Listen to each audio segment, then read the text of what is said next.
بسم اللہ الرحمن الرحیم۔ السلام علیکم دوستوں، رمضان مبارک میں جو ہم روزہ رکھتے ہیں تو ان باتوں کا خیال ہمیں رکھنا چاہیے کہ کون سی ایسی چیزیں ہیں کہ جن سے روزہ ٹوٹتا ہے اور کون سی ایسی چیزیں ہیں جن سے روزہ نہیں ٹوٹتا۔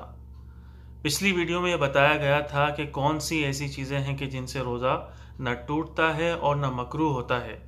اس ویڈیو میں بتایا جائے گا کہ وہ کون سی چیزیں ہیں کہ جن کے کرنے سے روزہ ٹوٹتا نہیں لیکن مکروہ ہو جاتا ہے۔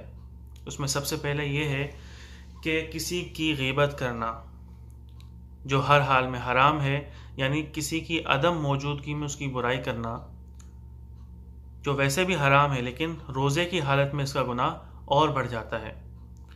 کسی کو خون دینا، کسی مریض کو، یا فسد کرانا، گالی گلوچ دینا، لڑنا جھگڑنا، خواہ انسان کو دی جائے یا جانور کو دی جائے یا کسی بے جان چیز کو دی جائے، اس سے روزہ مکروہ ہو جاتا ہے۔ نمک چکھ کر تھوک دینا یا منجن یا کوئلے کا استعمال کرنا یا ٹوتھ پیسٹ کا استعمال کرنا دانتوں کے صفائی کے لیے، ان سب صورتوں سے بھی روزہ مکروہ ہو جاتا ہے۔ تمام دن حالت جنابت یعنی غسل کیے بغیر رہنا، تو ان سب چیزوں سے روزہ ٹوٹتا نہیں لیکن مکروہ ہو جاتا ہے۔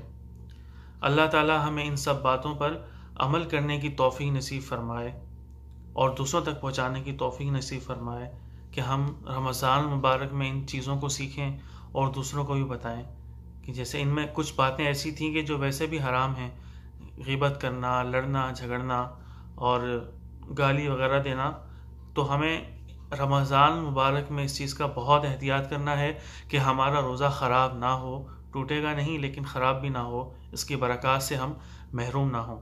اللہ تعالی ہمیں ان باتوں پر عمل کرنے کی اور دوسروں تک پہنچانے کی توفیق نصیب فرمائے۔ وآخر دعوانا ان الحمد للہ رب العالمین۔ السلام علیکم ورحمۃ اللہ وبرکاتہ۔